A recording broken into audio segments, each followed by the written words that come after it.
Chip and Dale, you're seeing not a reboot of the series, you're seeing a behind-the-scenes coming together of the two characters, Chip and Dale, who starred on the original Rescue Rangers TV show.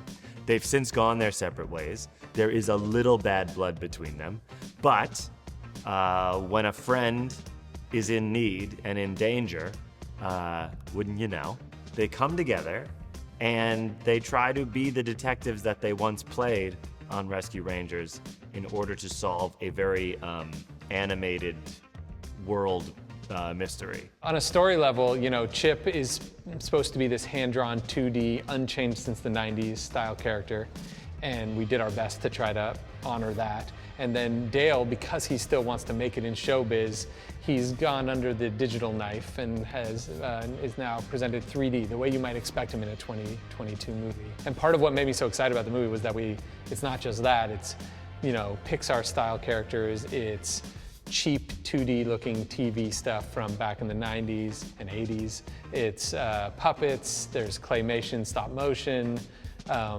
there's Uncanny Valley, motion capture. Yeah, and so that was part of what made it really fun.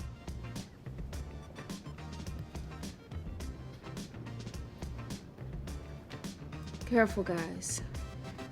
Don't touch anything. It's very different working with performers that aren't there. I mean, essentially, I'm the only performer on set most days. Thankfully, we have, you know, great stunt guys that come in, you know, doing different stand-in things, you know, giving me my eye line, where am I supposed to be looking.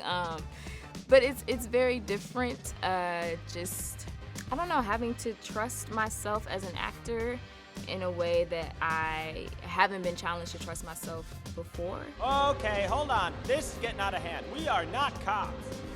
Actors! I do really see myself in Chip.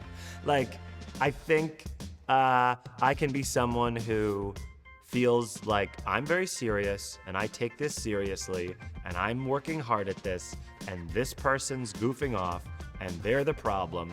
And really, like, I can be a little cold to people, or I can be a little condescending, and Chip can be a little condescending to Dale. And I think Chip is a little wound tight, which I can be as well. He doesn't always embrace having fun. I can totally relate to that.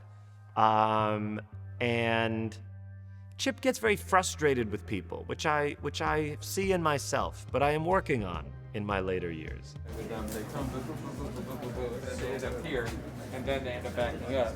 But so the top of the shot, if we had one that was kind of like, I wouldn't say it's low, you look at, I'm like, yeah. A fun challenge was when we were on set really shooting, and your main characters aren't there, all the different things, the special effects team on set and the VFX team together, all the different ways they would figure out how to show the camera people where to aim the cameras. So we had, one of the cutest ones was this little remote control car that they made from scratch that was just like 4 wheels on a platform that they would then put a stuffed animal of Chip or Dale on top of. We are in a real world and we place these, you know, animated characters that we love so much into it. So to see him handling the balance of that so well, and I mean, it's there in the script, of course, as well, but he's bringing it to life, is really incredible. I definitely think this film has both kid and adult appeal. I mean, why would I have signed on otherwise?